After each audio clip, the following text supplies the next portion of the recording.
Chers amis, la paracha de cette semaine, paracha de Vayetze, Yaakov Avinu part pour un exil de 20 ans chez Lavan.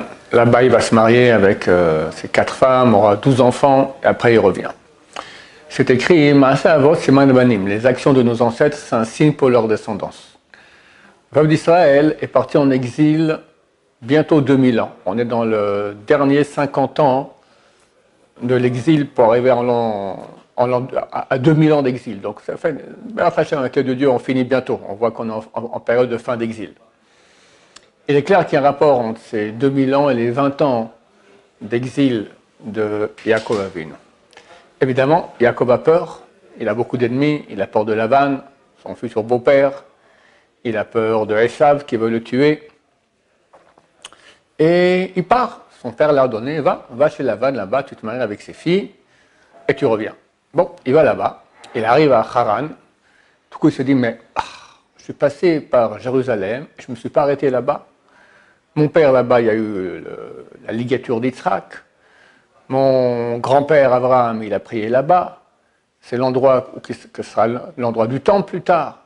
C'est l'endroit d'où le monde était créé. L'endroit où il y a eu la ligature d'Yitzhak, Akedat Yitzhak, c'est une pierre qui était en fait une pierre qu'il y avait dans le Saint des Saints. Sur cette pierre était posé le tabernacle, l'armoire, la boîte dans laquelle il y avait les tables de la loi et le Sefer Torah écrit par Moïse. Et cette pierre existe toujours. Elle est aujourd'hui sur l'esplanade du temple. Ce n'est pas l'endroit où il y a la mosquée. C'est un endroit où tout à coup on a une pierre qui dépasse. C'est écrit dans le Talmud que cette pierre dépassait le sol, le dallage du sol, de 6 cm. Et cette pierre existe toujours. D'ailleurs, comment on peut la reconnaître? Ceux qui peuvent monter sur la baie ville et le regarder, ils verront que ça sort à peu près au nord-ouest de la mosquée dorée. Il y a une petite coupole. Pourquoi une petite coupole? Parce que les gens passaient et butaient sur la dalle et tombaient par terre. Alors ils ont fait une petite coupole pour que les gens fassent attention. Attention où vous mettez les pieds. Et c'est là-bas qu'était le Saint des Saints. Et c'est écrit que de cette pierre-là, le monde entier a été créé. D'accord? Comme les astrophysiciens disent le Big Bang, alors on a une petite boule duquel le monde entier est sorti. Cette petite boule-là, elle était dans cette pierre-là. On appelle ça Even Ashtiya, la pierre de base du monde. Donc Yaakov passe là-bas et il ne fait rien, il oublie, il ne fait pas de prière, rien du tout. Il arrive à Haran, il dit mais comment? Je suis passé à cet endroit-là, je ne me suis pas arrêté, allez, je repars. Il revient, il repart depuis l'Irak, d'accord, à pied, en danger d'ailleurs, parce que Esav le poursuit pour le tuer, mais il s'est dit je ne peux pas passer outre. Alors il y va et Dieu fait un miracle, c'est que quand il arrive à une ville de la terre d'Israël qui s'appelle déjà Luz, alors tout à coup le soleil se couche, c'est un miracle, en milieu de journée, et il se dit bon je vais aller dormir. Il va dormir, et c'est écrit que le temple Har Moria, donc l'endroit du temple, est venu là-bas à Luz. Parce qu'il y a une chose anormale dans le texte. On voit que Yaakov se lève le matin après qu'il ait dormi là-bas, il dit comment j'ai pu dormir ici? C'est un endroit saint, c'est la porte du ciel, parce qu'il a dormi, il a vu une échelle, il a vu les anges qui montaient, il a vu que Dieu, au-dessus de l'échelle, c'est l'endroit, c'est le centre par lequel toutes les prières montent. Or, ce centre où toutes les prières montent, c'est pas ici, c'est le temple de Jérusalem. Alors, comment ça se fait que moi, je dors à l'endroit du temple? C'est l'Archouma, c'est honteux, on ne fait pas une chose pareille. Moi, je croyais que j'étais à Luz. Mais effectivement, il était à Luz. Alors, qu'est-ce qui s'est passé? En fait, le temple est venu depuis Jérusalem, a sauté à l'endroit où il était à Luz. Comme ça, on comprend pourquoi lui a cru que c'était un endroit quelconque. En fait, c'est l'endroit du temple. Et comment c'est qu'il dit que c'est l'endroit du temple? Parce que ce n'est pas l'endroit du temple. Parce que l'endroit du temple est venu là-bas. Et Dieu le bénit. Une grande bénédiction qui va l'aider, qui va le protéger, qui reviendra. Et comme je vous ai dit, ces 20 ans d'exil correspondent aux 2000 ans d'exil du peuple juif. Yaakov Avinu savait qu'il était le père du peuple juif et que le peuple juif partirait en exil. Il a très très peur. Comment est-ce qu'on va survivre avec toutes les souffrances qu'il y a, l'Inquisition, les croisades, les autodafés, les Cosaques, Hitler, Staline, etc. Comment on va faire? Il lui promet, ça ne sera pas facile, mais tu reviendras à Bezrat Hashem. Et nous, Baruch Hashem, on est les témoins et acteurs de ce retour du peuple juif en Israël pour bientôt le grand feu d'artifice de la fin avec Mashiach, Bezrat Hashem. Dieu va le tranquilliser.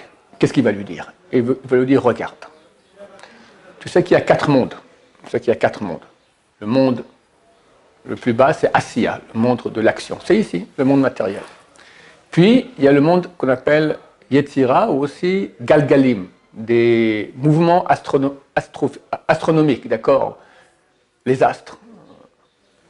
Je dis qu'il y a, si je ne me trompe pas, 10 puissance 22 astres, étoiles dans le monde. C'est phénoménal, c'est un très très grand chiffre. Ça, c'est le deuxième monde. Puis, tu as le troisième monde, Bria, c'est le monde des anges. Et enfin, la Hatzilut, où il y a le trône de gloire, c'est le dévoilement d'Hachem. Il lui dit comme ça, Dieu à Yaakov Avinu, regarde, pourquoi tu as peur de Lavan, pourquoi tu as peur de Esav? Eux, ils sont dans le monde de la Asiya, dans le monde de l'action. Et le monde de l'action, tout son centre, c'est Even Ashtia, la pierre dont je viens de parler, qui est à l'endroit du temple, duquel tout le monde a été basé. Cette pierre est venue depuis Jérusalem pour toi. Donc tu vois que le monde de l'action était complètement subordonné. Donc tu n'as pas à avoir peur de Lavan et de Esav. Maintenant, tu vois un autre miracle qui a lieu. C'est que tu étais en route en plein jour, tout d'un coup le soleil s'est couché. Pourquoi? Pour toi. Donc tu vois que le deuxième monde, aussi le monde des Galgalim, de tous les astres, était subordonné pour toi aussi. Ensuite, il y a le troisième monde, le monde des anges. Qu'est-ce qu'il est arrivé, Yaakov, la nuit? Il a vu une grande échelle avec les anges qui montaient et qui descendaient. Le Midrash dit une chose intéressante, il dit que les 2 anges qui sont allés détruire Sodome ont été punis. Pourquoi? Parce qu'ils ont dit à Lot, nous sommes venus détruire la ville.